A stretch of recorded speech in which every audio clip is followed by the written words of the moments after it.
spend time with miners? No. My advice, tell the truth. These men work in the dark. They see everything. Andrei Glukov, crew chief. On this tunnel, 6 meters. 12. 12? Why? For your protection. At that depth, you'll be shielded from much of the radiation. The entrance to the tunnel won't be 12 meters below ground. No. And we're not 12 meters below ground now. Mm-hmm. No. We're not. We have some equipment near our site. More will arrive by midnight. We can start in the morning. No. We start now. I don't want my men here one more second than they need to be. If these worked, you'd be wearing them. Mm-hmm.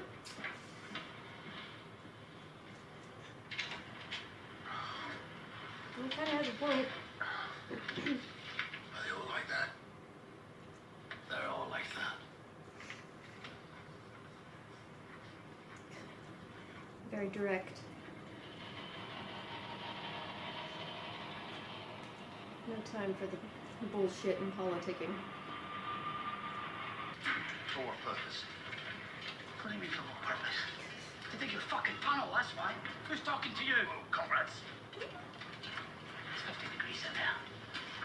We can't breathe without masks. We can't breathe with the masks. It's like a fucking oven. We need ventilation. Fans will put dust in the air. The dust will go in your lungs. I've been breathing dust in my lungs for 20 years. Not this dust. I'm sorry. For your own good. No fans. It's going in their lungs anyway.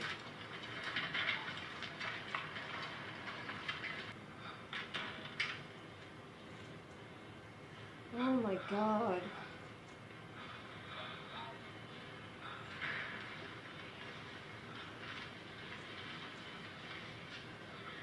My name is Olano Khumyok. I'm a nuclear physicist with the Chernobyl Commission. I'm here.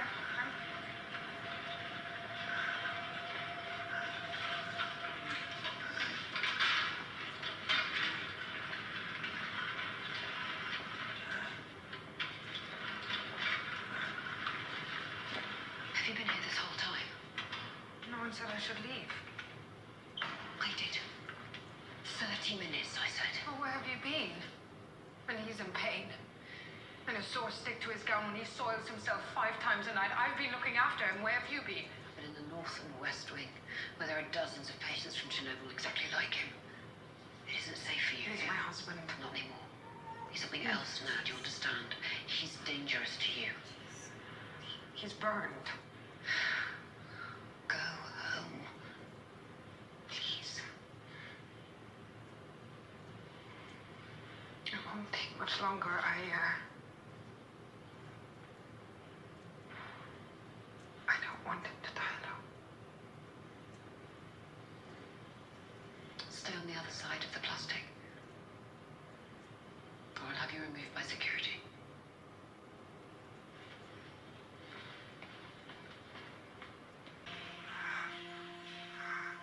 She's gonna go in, isn't she?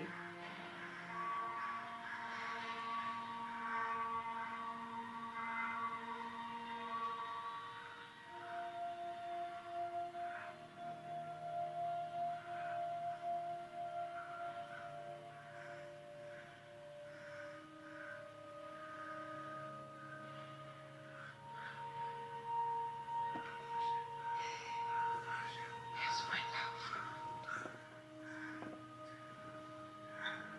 Oh my god.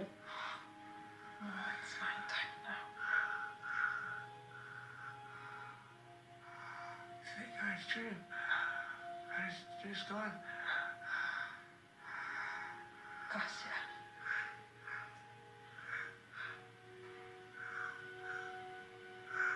We're gonna have a baby. Oh my god.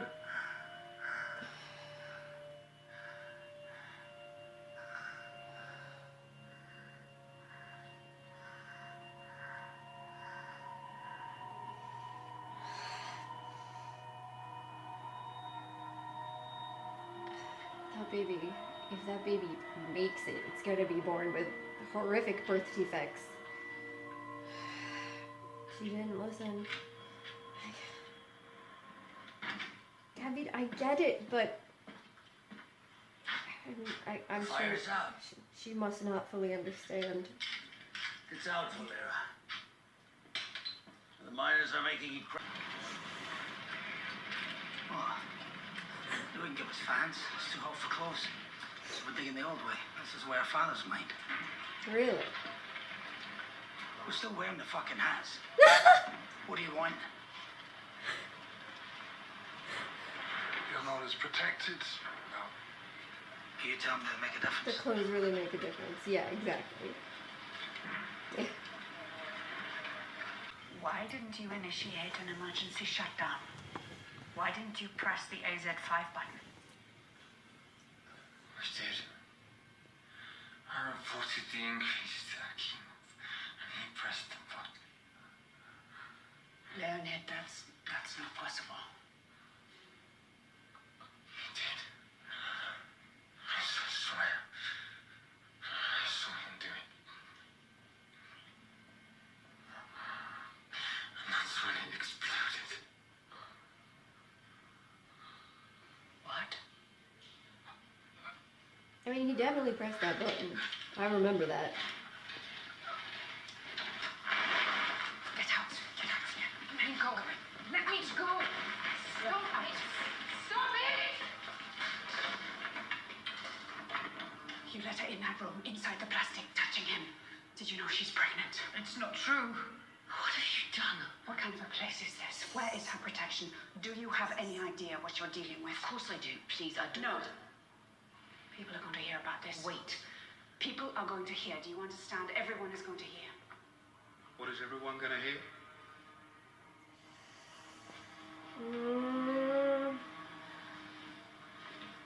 I'm with the official Chernobyl Commission. I've been authorized by Valery Legasov. You can check this. My name is We know who you are. What is everyone gonna hear? No, he told her to be careful.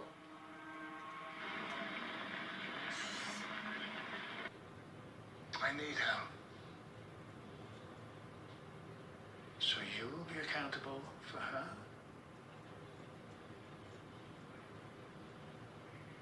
Then it's done. Her name, I know who she is. Good day, Professor. Like he obviously knew all along.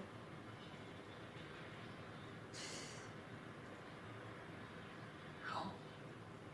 That went surprisingly well. We came off like a naive idiot.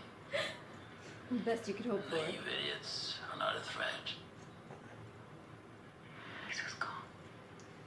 That's why they didn't show it. You want to stop? Is that a choice I even have? There you go. There you go.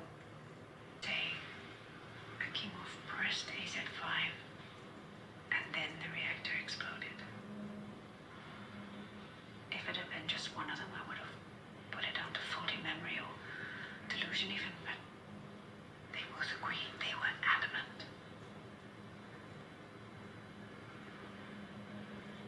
Comrade, Do you think it's possible? I think it makes no sense. I think it's what I would say if I was trying to cover my own mistakes. But why? I believe them. Then you should pursue it. We have to pursue every possibility, no matter how unlikely, no matter what or who is to blame. I'll go back to the hospital and re-interview Akimov and Toptonov. If they're still awake. They're not.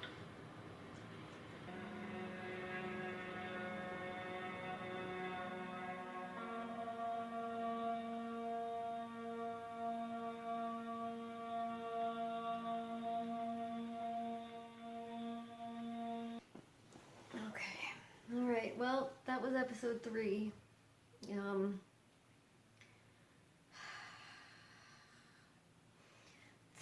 I mean, one of the big focuses of this episode, which I think is going to be continuing over into the future episodes, is their kind of quest to figure out exactly why this happened. And it you know, everything that they're saying to her, Akimov, and I forget the other man's name, that they were saying to her about they pressed the button and then there was the explosion. You know, we saw some of that happen. You know, they're telling the truth. And as she said, you know, she believed them, but what would be the purpose in them even lying at this point if it wasn't for covering up to try and, you know, prevent responsibility from falling on their shoulders? But in the condition they're in, what would be the benefit of that? So I'm very curious to see what they find out. Maybe Dyatlov will be brought back into the picture somehow. Maybe they'll eventually get him to talk about what's going on. I don't know if he even knows what's happening, but they're clearly continuing to move forward with trying to figure that out, despite the fact that they're in danger in doing so, that they've come to understand quite clearly that there's certain things that people don't want getting out at all, and that there's a great risk of them actually trying to pursue and ask questions if there's any sort of suggestion that the information that they find could be spread, you know, further out publicly. Yeah.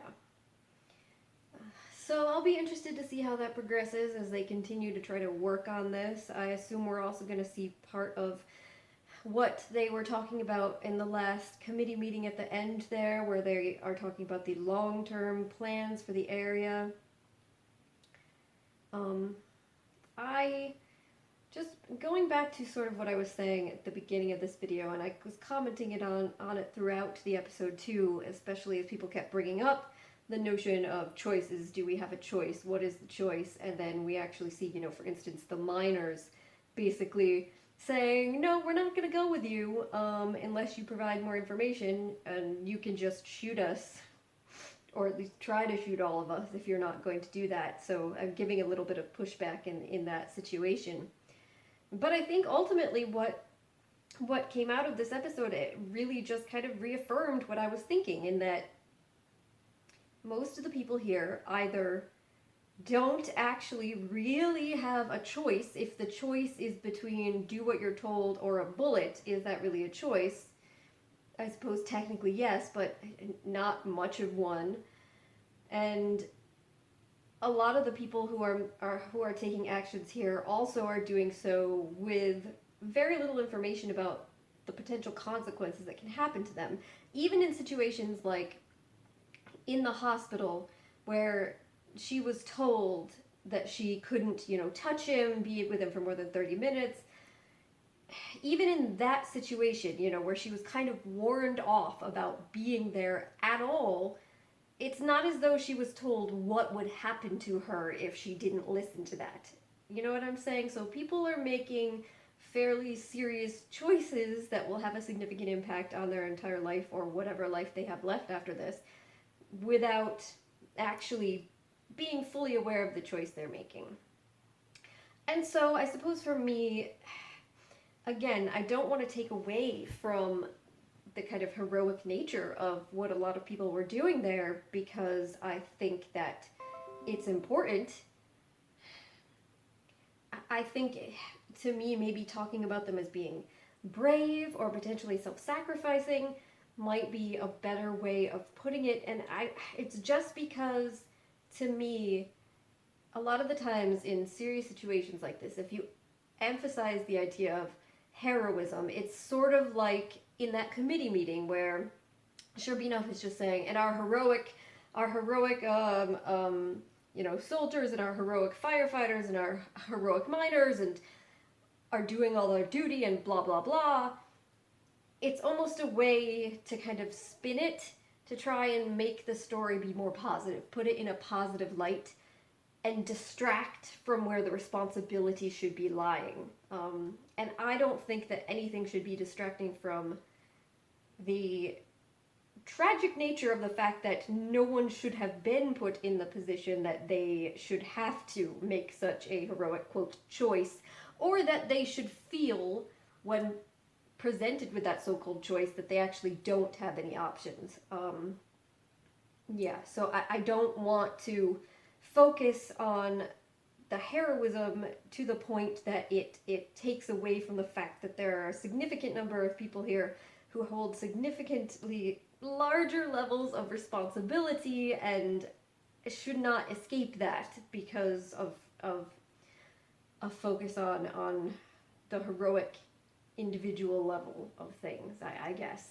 It's kind of hard to try and explain what I'm getting at because, again, it feels weird to I don't want to take away from anything that anyone did, which was extremely self-sacrificing, but I think the overall focus really has to be on the accountability of the people who made choices that led to this sort of thing, and the accountability of the system that was put in place that allowed this sort of thing to occur in the first place. But that being said, I do think that the storyline of the firefighter and his wife, that's something that has been interesting to watch go throughout the series so far. I think it was clearly put in there to put a more specifically human face on what was happening to the people that were there at the scene. So as opposed to just having the show focus on those like Legasov and Sherbina who are trying to deal with the crisis in the aftermath, this kind of makes you see and feel through the process that everyone actually went through who was there, you know, the real life human consequences, the human toll. And it was pretty brutal to watch this episode, I have to say. It was difficult because not just what we saw and the kind of breakdown of his body and that of the other people there, and not just, you know, her heartbreak in watching this, but the added element of she doesn't really fully understand what's happening, so she's going in with this idea that here's my husband, he's dying for some reason I don't understand, no one can explain to me, and they're just telling me to stay away from him, again, with no detailed explanation of why, except maybe it could potentially be dangerous for me, but they're going in there, and she doesn't understand they're doing that with the knowledge that they're gonna get sick, probably. So she's just thinking, but they're going in there, so maybe it's just more of the bullshit, corrupt system, and it's not actually dangerous to me. It's actually just that there's rules, and they don't want to bend them, so I want to go, and I want to be with my husband as he's dying, even though I'm pregnant, and they mentioned it.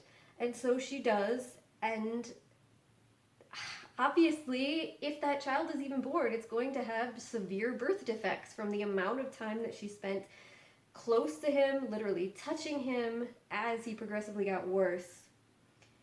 And it's just, it's awful. It's awful.